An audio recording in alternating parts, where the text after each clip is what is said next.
She was 23 and for all intents and purposes, homeless in a territory that had little use for a woman with no people and no money. After being cheated out of the laundry position she had traveled 300 miles to secure, she was left with nothing but a single silver dollar, a worn dress, and a small, heavy thimble in her pocket. On an impulse born of a deep and unfamiliar despair, she traded that last coin for a dead outlaw's battered leather pack at an estate sale where his few possessions were being sold for scrap. But what no one there knew, what the auctioneer who mocked her purchase could not see, was that something was carefully stitched into the lining, a secret that would not just change her life, but reclaim a piece of a town's wounded soul. Stay close and listen to the story of May Whitcomb. May had learned the value of a good stitch from her grandmother, Elspeth MacLeod, a woman whose hands were never still, and whose heart was the only true home May had ever known. Her parents, consumed by the slow failure of their dry goods store in eastern Nebraska, had regarded May as another mouth, another quiet disappointment. It was Elspeth who had seen the girl. She had taught May the difference between a running stitch and a backstitch, how to work a needle through thick canvas without puckering the seam, and how to read the life of a garment in its frays and patches. "Everything that's made has a story," Elspeth would say, her voice a low burr, her fingers guiding May's.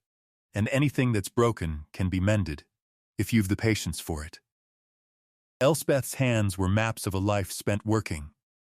Her knuckles were swollen with arthritis, but her movements were economical and sure.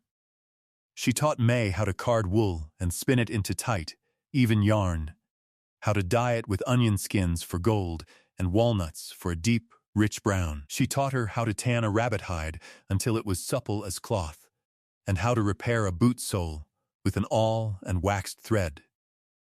These were not lessons in housewifery. They were lessons in survival, passed down from a woman who had crossed an ocean with little more than the clothes on her back and the skills in her hands. May absorbed it all with a quiet intensity, her small fingers learning the language of thread and leather, of sinew and wool. Her most prized possession was the silver thimble Elspeth had given her, worn smooth and thin on one side from a lifetime of pushing needles through stubborn fabric. It was a simple, unadorned thing, but it felt like a direct connection to the only person who had ever looked at her and seen not a burden, but a promise. The thimble was heavy in her pocket, a small, cold anchor in a world that had suddenly come loose from its moorings. When Elspeth died, the winter May turned 19, the silence in her parents' house became absolute. The warmth went out of the world. May stayed for 4 more years, her labor in the failing store unacknowledged, her presence tolerated rather than cherished. She was a ghost in her own home, mending the family's clothes, cooking the meager meals, her grandmother's lessons her only company. The letter from Wyoming had felt like a miracle. A distant cousin of her mother's, a woman she'd never met, offered her a position doing laundry and mending for a small hotel in a dusty town called Redemption. The pay was modest, but it was a wage. It was a life of her own.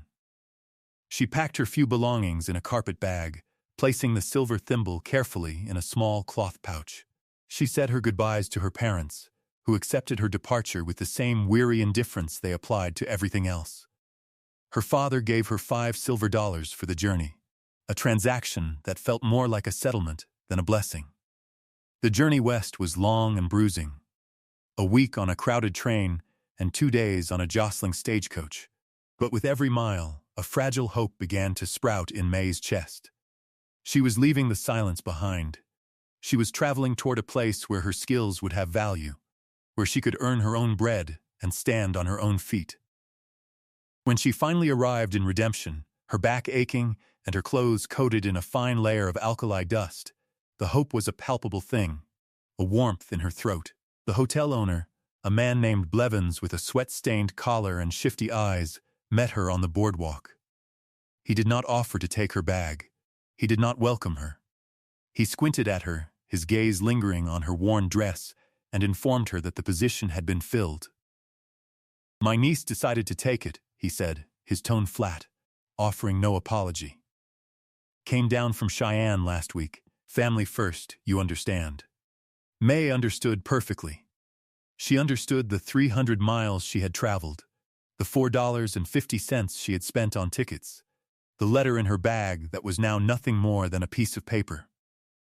She felt the eyes of the town on her, a lone woman with a dusty bag and a useless promise. There was no argument to be made. The cruelty was not overt, it was administrative, a simple closing of a door in her face. She did not cry. She did not beg. The lessons of her grandmother had been about more than thread, they had been about enduring. May simply nodded, the single motion a testament to a lifetime of swallowing disappointment. She turned and walked away, the 50 cents left from her father's $5 feeling as useless as a stone in her pocket. She had 50 cents and a silver thimble. She was a stranger in a town called Redemption, with nothing left to save. That afternoon, a crowd gathered in front of the marshal's office for the auction of a dead man's effects.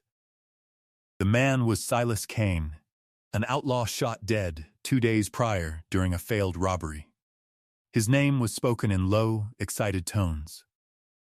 May, adrift and with nowhere else to go, found herself on the edge of the assembly, listening to the casual dissection of a life.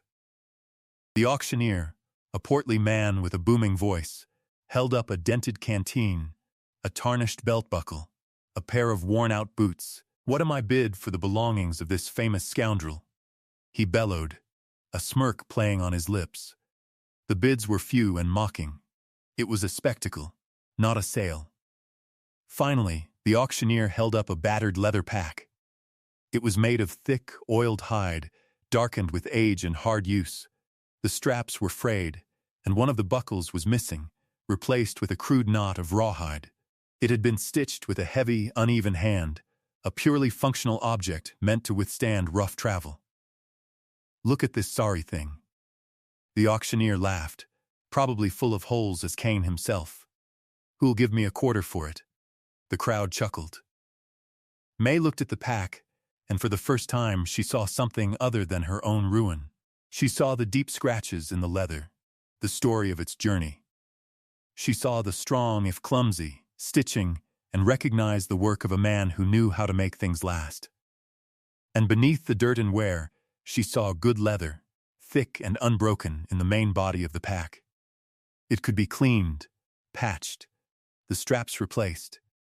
The leather alone was worth more than a quarter. It was something that could be mended. A man in the crowd yelled, "I'll give you 10 cents for the scrap."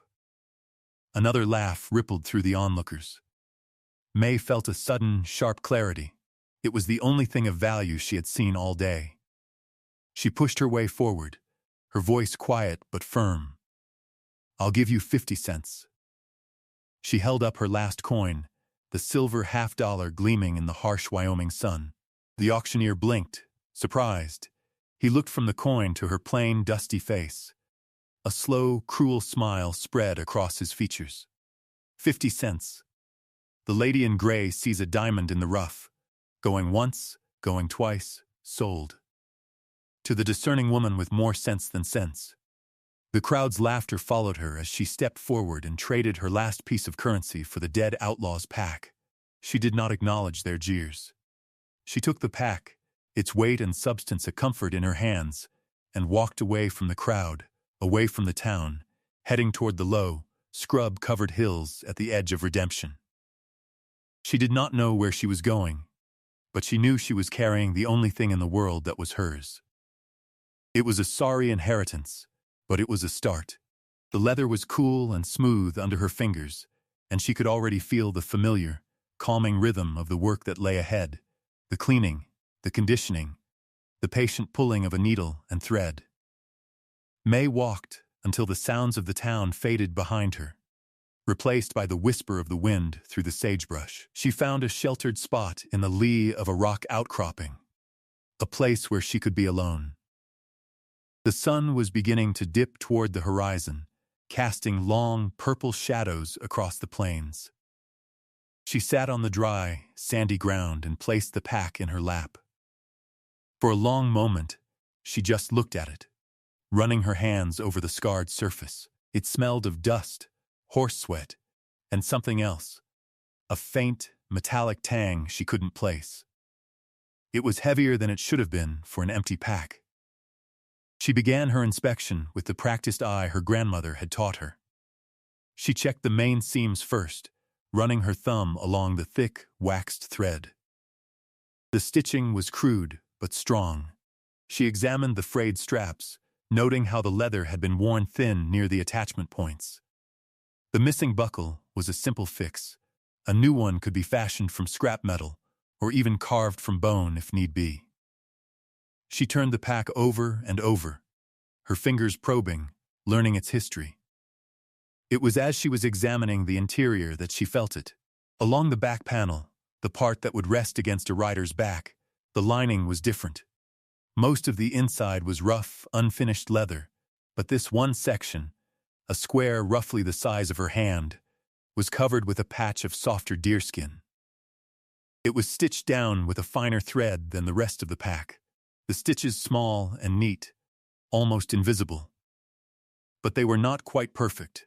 Near one corner, she felt a subtle lump, and the thread there was looser. A tiny loop pulled up from the surface. Her heart gave a small, distinct thump. It was a hiding place. She had mended enough clothes, patched enough blankets, to recognize a secret seam. Someone had taken great care to make this look like a simple repair, a reinforcement against wear. But the different thread, the careful placement, the slight bulge beneath, it was deliberate. She took a deep breath, the dry, sage-scented air calming her. From the small cloth pouch in her pocket, she retrieved not the thimble, but a tiny sewing kit her grandmother had made for her. It contained a few needles, a spool of dark thread, and a small, sharp blade no bigger than her little finger, honed for cutting stitches. With painstaking care, May inserted the tip of the blade under the loose thread and snipped. One by one, she began to cut the stitches, her movements precise and economical.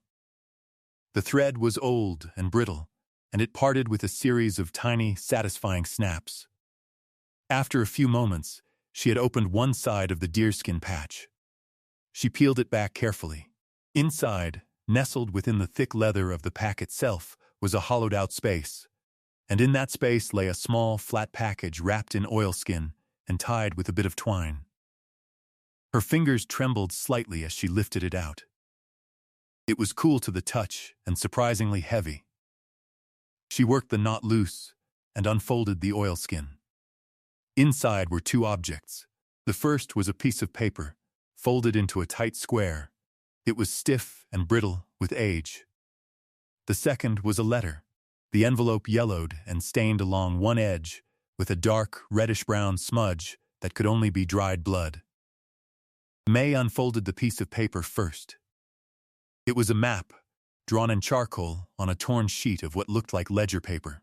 The lines were rough but clear, depicting a creek, a series of low buttes, and a distinctive rock formation that looked like a broken horn. There were landmarks noted in a scrawled, urgent hand: Shaw's West Fence, Cottonwood Stand, Three Sisters Rocks. An X was marked near the base of the broken horn formation. It was a map to a hidden place, a cache. Her breath caught in her throat. An outlaw's hidden cache could only mean one thing. She set the map aside, her mind reeling, and picked up the letter. The blood stain on the corner was stark against the yellowed paper. Her name was not on it. It was addressed to no one. With unsteady hands, she broke the wax seal, which had crumbled with age, and pulled out the single sheet of paper tucked inside. The handwriting was the same as on the map, but smaller, more deliberate, as if the writer had taken great pains with each word. The letter was dated 2 years prior. It began without salutation. If you are reading this, I am dead, and you have found my last confession. My name is Silas Kane, and I have been a thief for most of my life. But the money I have hidden is not from a bank or a train. It was taken from a man named Fowler, a freight agent who skimmed from every shipment and starved his own men. I took it believing it was a kind of justice. I was wrong. Fowler and his partners came after me. They did not find me, but they found the Grady farmstead, a family who had given me water and a meal when I was desperate. They thought the Gradys had helped me. They murdered them all. The father, the mother, their 2 small children. A deputy from Redemption, a man named Shaw, was hunting me. He arrived too late to save them. I saw it from the hills. I saw him carry the bodies out. I have carried that sight with me every day since. The money felt like poison after that. I could not spend it. I could not give it back. I have hidden it. It is $5,000 in gold coin. The map shows the way. It is on land near Shaw's own ranch. Perhaps he will know what to do with it. Perhaps it can be returned to the families Fowler cheated. Or perhaps it can do some good for the Grady name. I do not know. All I know is that my justice cost 4 innocent lives, and that is a debt I can never repay.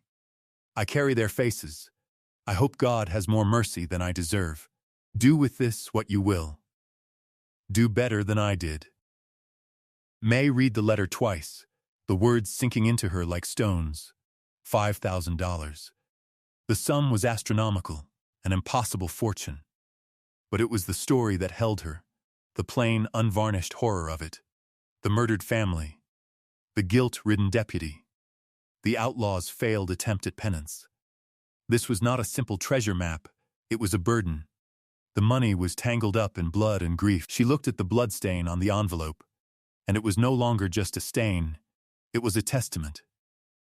She thought of the auctioneer's mocking voice, the crowd's laughter. They had dismissed this pack, this man's life, as a joke. But inside it was a story of profound and terrible weight. She looked at the map again, at the name Shaw's West Fence.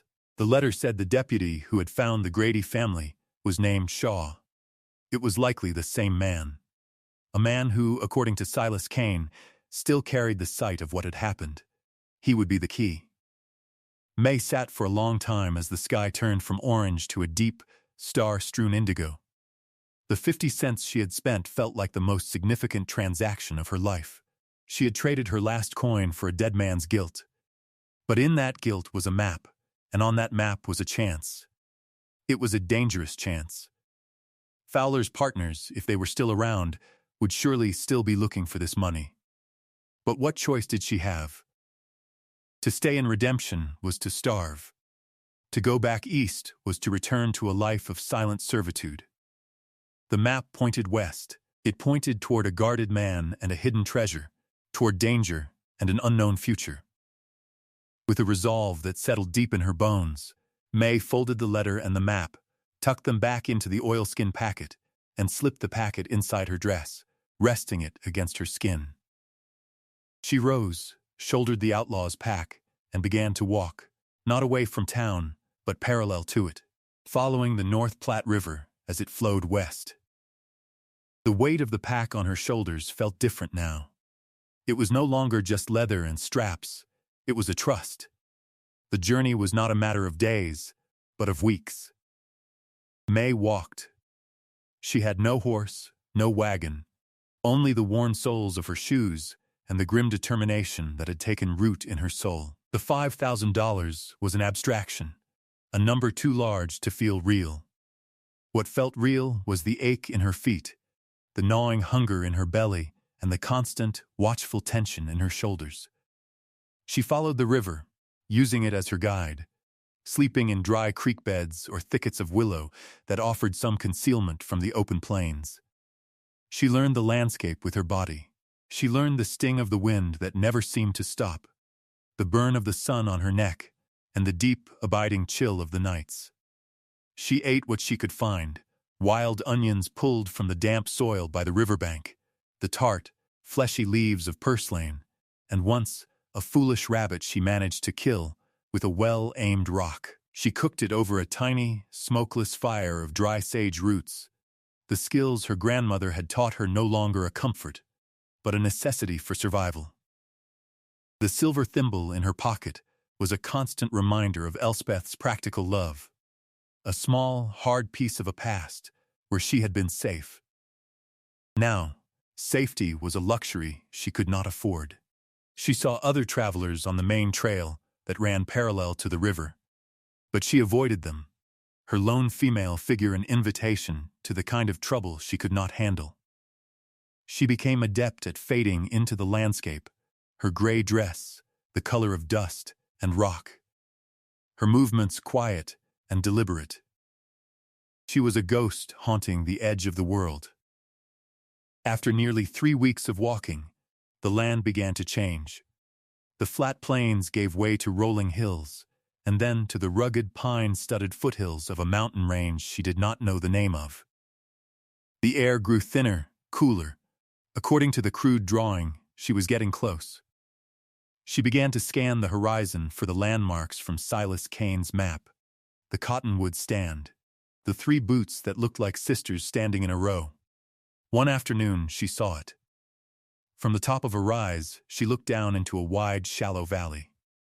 A creek, just as the map had shown, snaked through its center, a line of brilliant green in the otherwise Secre landscape. And on the far side of the valley, nestled against the base of the foothills, was a small ranch. It was a lonely, isolated place. A simple log house with a stone chimney, a sturdy-looking barn, and a web of fences enclosing a few dozen cattle. She could see the west fence line, just as the map described, running up the slope toward a distinctive rock formation. It was the Broken Horn. It was Shaw's ranch. She had found it. May retreated from the ridgeline, her heart pounding a slow, heavy rhythm. She spent the rest of the day watching the ranch from a distance, hidden in a stand of aspens. She saw a man emerge from the house.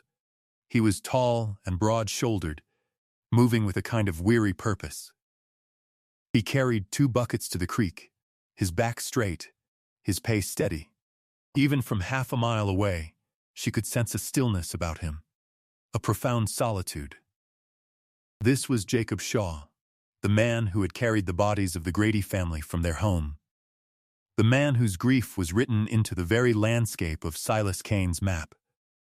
She knew she could not simply walk up to his door and announce her purpose. A lone woman appearing out of nowhere with a dead outlaw's map would be met with suspicion, if not outright violence. She needed a reason to be there, a plausible story. Her eyes fell to her own worn shoes, the leather cracked and the sole on her right foot beginning to separate. She looked at the outlaw's pack. The answer was there, in the skills Elspeth had given her. She would not be a treasure hunter. She would be a mender. An itinerant worker looking for a day's labor. It was a role she knew how to play. The next morning, she made her way down into the valley, not directly toward the house, but along the creek, as if she were just passing through. She walked with a deliberate weariness, allowing the genuine fatigue of her journey to show in her posture. When she was within sight of the house, she sat by the water and took off her shoes, making a show of examining the damaged sole. She waited. It did not take long. A dog began to bark from the ranch, a deep, resonant sound. A few minutes later, the man himself appeared, walking down from the house. He carried a rifle in the crook of his arm, its presence casual but unambiguous. He stopped about 30 feet away from her. "You're on private land," he said. His voice was low and rough, like stones grinding together. It was not an unkind voice, but it held no welcome. May looked up, shielding her eyes from the sun. She did not stand immediately. "I know, I'm sorry for the trespass," she said, her own voice quiet. "My shoe gave out. I was just hoping to fix it before I moved on." She held up the shoe so he could see the flapping sole. Jacob Shaw looked at her for a long moment. His face was weathered, carved by sun and wind, and something deeper. His eyes were a pale, clear gray, and they were filled with a watchfulness that went beyond simple caution. They were the eyes of a man who expects the worst. He was perhaps 40, with streaks of gray in his dark hair and a deep line etched between his brows. He looked at her dusty dress, her thin face, and the outlaw's pack lying on the ground beside her. His gaze lingered on the pack for a second too long. "Where are you headed?" he asked. "Nowhere in particular," she answered honestly. "Looking for work. I'm good with a needle. Mending, Leatherwork, anything. It was a risk, mentioning leatherwork while carrying that specific pack, but it was also her most valuable skill. His eyes narrowed almost imperceptibly. He knew the pack. He had likely seen it on Silas Kane's horse, or perhaps at the auction. "There's no work here," he said, his tone final. He started to turn away. "I have the letter," May said, the words leaving her before she had fully decided to speak them. He stopped. He did not turn around, but his whole body went rigid. "What letter?" he asked, his voice dangerously quiet. "Silas Kane's letter," she said, her heart hammering against her ribs. "The one he left with the map." Slowly, Jacob Shaw turned back to face her. The weariness in his expression had been replaced by a sharp, painful intensity. The grief she had only guessed at was now starkly visible, a raw wound laid bare. "Show me," he commanded. May reached inside the bodice of her dress and pulled out the oilskin packet. Her hands were steady. She was no longer just a desperate traveler. She was the keeper of a secret, and it gave her a strange kind of authority. She unfolded the brittle paper of the letter and held it out to him. He did not move to take it. He read it from where he stood, his gray eyes scanning the page, his jaw tight. He read it through once, and then again. The silence stretched, broken only by the gurgle of the creek and the distant lowing of a cow. When he finally looked up, the hardness in his eyes had fractured, revealing the deep well of sorrow beneath. "He saw," Jacob said, his voice raspy with emotion. "He was in the hills. He saw me." It wasn't a question. It was a statement of dawning, horrified understanding. For 2 years, Jacob had carried the weight of the Grady massacre alone, blaming himself for his failure to arrive in time. Now, he learned that he had been watched by the very man whose actions had led to the tragedy. The knowledge seemed to land on him like a physical blow. May saw the shift in him, the wall of his solitude cracking open. This was her chance. "The money is still out there," she said softly. He wanted it to do some good. Jacob looked from the letter to her face, and for the first time, he truly saw her. He saw not just a drifter, but a woman who had somehow come into possession of the final, tangled piece of his own past. "Why did you come here?" he asked, the question genuine now. "Why not just take the map and find it yourself?" "Because I can't do it alone," May said simply. "And because the letter isn't just about money. It's about them. The Gradys."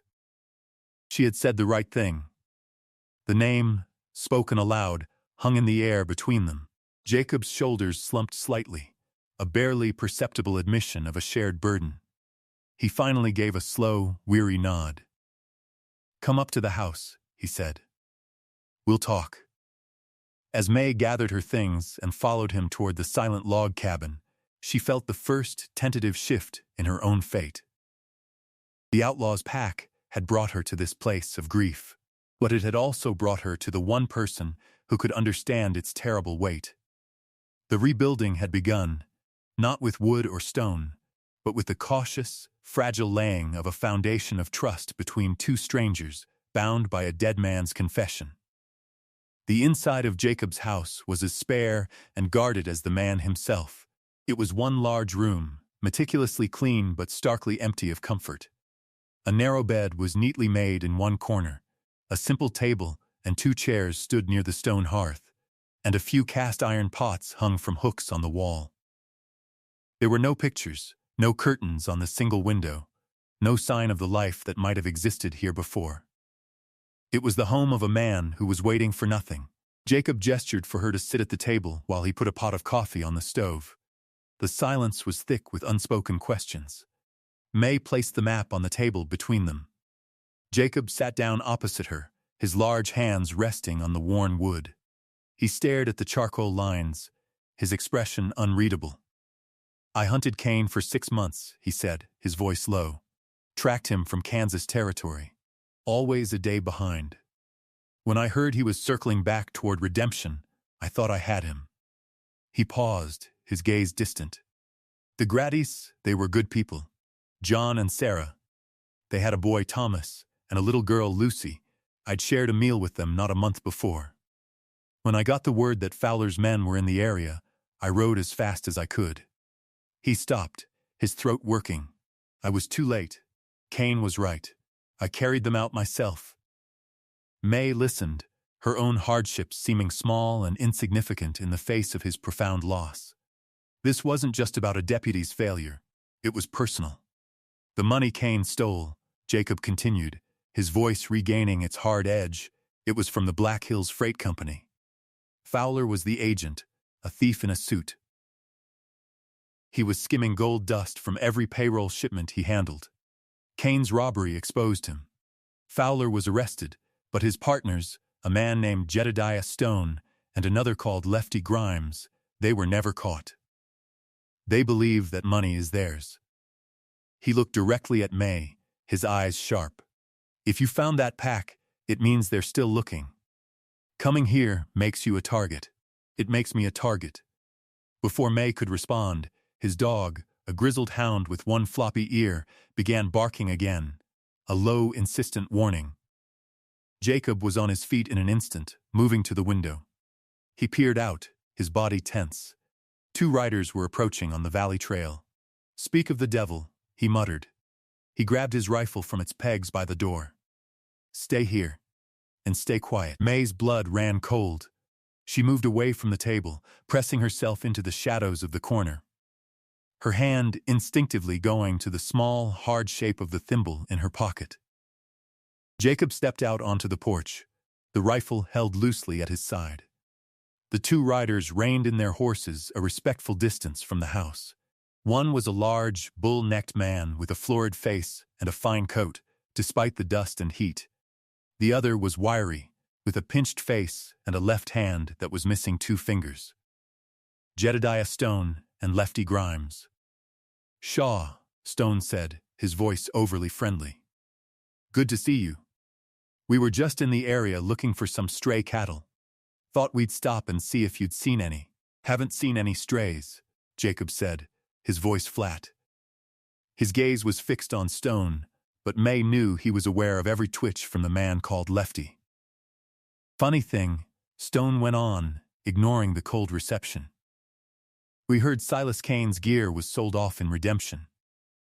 We were wondering if anyone happened to buy his old pack. Heard it went for a song." The question was aimed at Jacob, but May felt it like a physical touch. They knew, or they suspected. They were sniffing the trail. "I wouldn't know," Jacob said. "I don't much care for auctions." "Of course not," Stone said, his smile not reaching his eyes. "Well, if you see anyone new in the valley, a woman, maybe, you let us know. There's a reward." He didn't say what the reward was for. He didn't have to. The threat was clear. After another moment of tense silence, Stone tipped his hat. "Good day to you, Shaw." They turned their horses and rode away, their departure as unhurried as their arrival. Jacob watched them until they were out of sight, his posture rigid. He came back inside, his face grim. "They know," May whispered. "They suspect." He corrected her. "They don't know about the map. Not yet. But they will. They'll be watching this valley now." He looked at May, his expression a mixture of frustration and a new, grudging respect. "You've brought a whole new kind of trouble to my door, Miss Whitcomb," she supplied. "May Whitcomb." "Well, Miss Whitcomb," he said, a flicker of something almost like a smile touching his lips. "It seems we're in this together.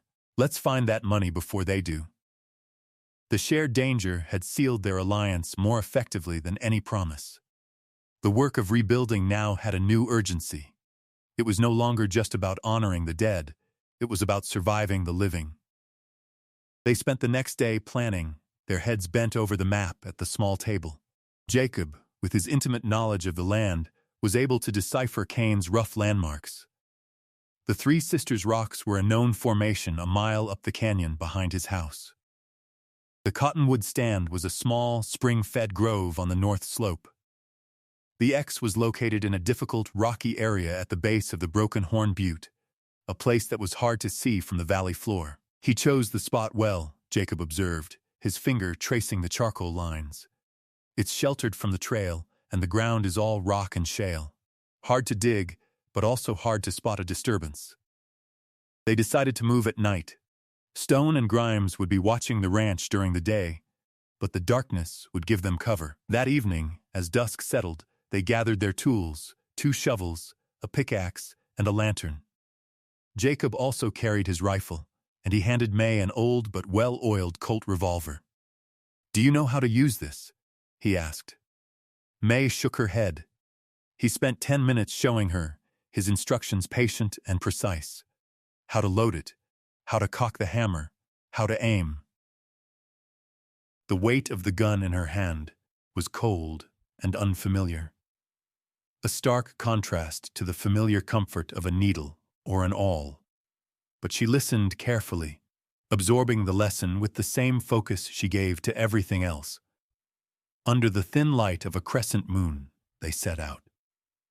They moved through the darkness like shadows, Jacob leading the way with an unerring sense of direction. The air was cold, and the only sounds were the crunch of their boots on the rocky ground and the cry of a distant coyote. When they reached the base of the broken horn, they found the spot exactly where the map indicated, a small, level patch of ground sheltered by a granite overhang. They lit the lantern, keeping the light low. The ground was just as Jacob had predicted, a hard-packed mix of dirt and shattered rock. The work was slow and grueling. They took turns with the pickaxe, breaking up the stubborn earth and then shoveling the debris aside. For hours they dug, their breath pluming in the cold air, the rhythmic scrape and thud of their tools the only sound. May's hands, accustomed to fine work, were soon raw and blistered, but she didn't complain. She matched Jacob's pace, her small frame wiry and strong from her long journey. They were nearly 4 feet down when Jacob's shovel struck something that wasn't rock. It was a dull, metallic thud. Their eyes met in the lantern light. Working carefully now, they cleared the dirt away, revealing the top of a small, iron-strapped chest. It was rusted and caked with mud, but it was intact. As Jacob worked the pickaxe under one edge to pry it loose, a sound broke the stillness, the unmistakable clatter of a dislodged stone from the slope above them. They both froze. Jacob instantly extinguished the lantern, plunging them into near-total darkness. He grabbed his rifle. "Get behind the rock," he whispered, pushing May toward the granite overhang. 2 figures appeared on the ridge above them, silhouetted against the starry sky, Stone and Grimes. "I told you they'd come here," Stone's voice boomed, echoing in the quiet canyon. "Clever girl, leading us right to it." A shot rang out, and a chip of granite exploded from the rock just above May's head. "Stay down!" Jacob yelled, returning fire. The canyon erupted in a chaos of shouting and gunfire. May pressed herself against the cold stone, the unused revolver heavy in her hand. She could hear Jacob moving, firing from different positions to make it seem like there were more than one of them. But they were trapped, pinned down in the hole they had just dug. Another shot ricocheted dangerously close. Suddenly, a new sound joined the fray, the thunder of hooves coming fast up the canyon trail. And then another voice, a deep bellow from the darkness below. "Shaw! You all right up there?" It was a man from a neighboring ranch, a gruff old-timer named Peterson who rarely spoke to anyone. Another shot came, not from above but from the side. One of the figures on the ridge cried out and fell. From another direction, a lantern flared to life, and another man, the town blacksmith, stepped into view, a shotgun leveled at the ridge. "You boys picked the wrong valley to cause trouble in," the blacksmith called out. Stone, seeing he was now outnumbered and outflanked, fired one last angry shot into the darkness and then scrambled away, dragging the wounded Grimes with him. The sound of their horses retreating faded into the night. A quiet fell over the canyon. Slowly Jacob stood up. Peterson and the blacksmith, whose name was Cole, climbed up to their position. "We saw their horses tied at the mouth of the canyon," Cole explained, his face grim in the renewed lantern light. "Figured they were up to no good. Peterson just grunted, reloading his rifle. Heard the shooting. Knew it'd be you, Shaw. It was a simple statement of fact, but underneath it was a current of steadfast loyalty. These solitary men, neighbors who rarely interacted beyond a nod on the trail, had come without being asked. They had seen trouble at Jacob's ranch, and they had come.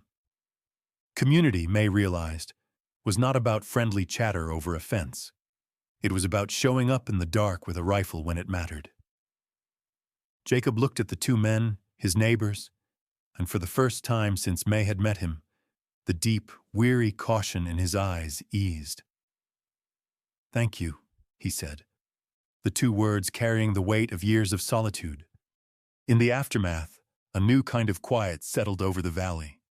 Jedediah Stone and Lefty Grimes were captured by the marshal a day later, their greed having finally run its course. The iron chest was hauled back to Jacob's ranch.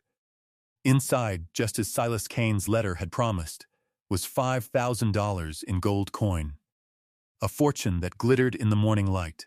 For a week, the chest sat on Jacob's table, a silent testament to the blood and regret it represented. They spoke at length about what to do with it. A portion was sent back to the Black Hills, anonymously, to be distributed to the families of the men Fowler had cheated.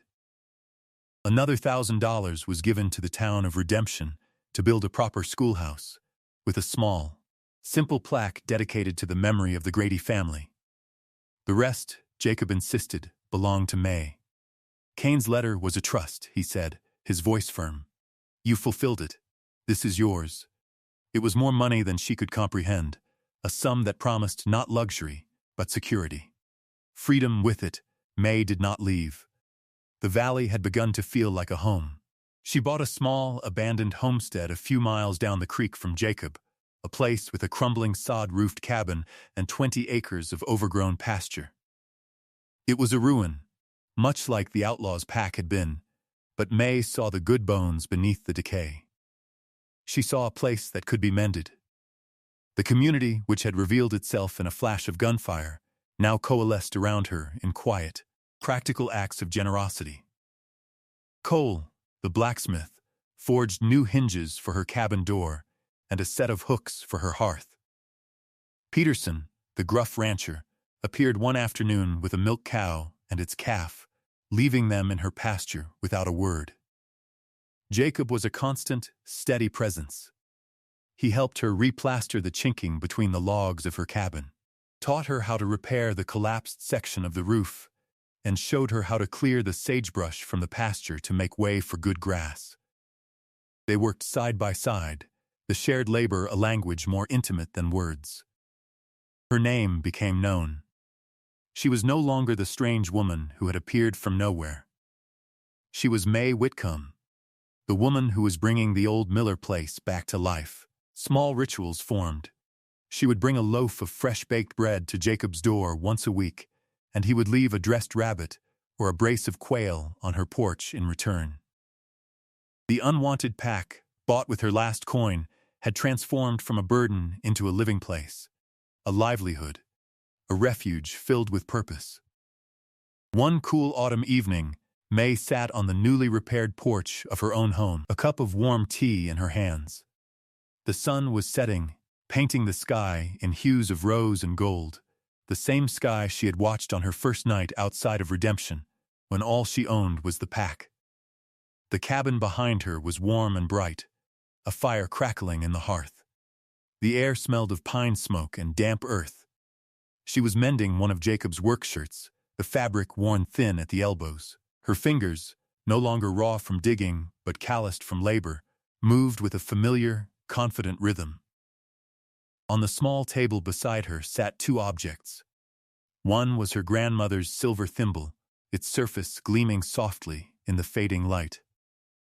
It was a link to her past, to the woman who had taught her that anything broken could be mended. Next to it, she had placed the tarnished belt buckle from Silas Kane's pack, an object she had kept from his effects. It was a reminder of the outlaw's confession, of the journey that had brought her here. Two objects from two different lives, a woman she had loved and a man she had never met, both of whom had, in their own way, provided for her future. She looked out across her land, toward the dark line of the foothills, where the broken horn stood silhouetted against the sky. She thought of the auctioneer's sneering face, the 50 cents that had felt like the end of the world. She thought of Jacob, a man slowly emerging from the prison of his own grief, his quiet smiles becoming more frequent, the haunted look in his eyes beginning to fade. A horse and rider appeared on the trail from his ranch, moving at a steady, familiar pace. It was Jacob, coming for his weekly supper. He raised a hand in greeting, and she raised hers in return. May Whitcomb was 23, and she was home. She had traded her last coin for a dead man's pack, and it was the best 50 cents she had ever spent. What began as a story of loss, of being cast out and abandoned, had become a story of finding. She had not just found a fortune, she had found a community, she had found a purpose, and she had found a quiet, sturdy place in the world to call her own.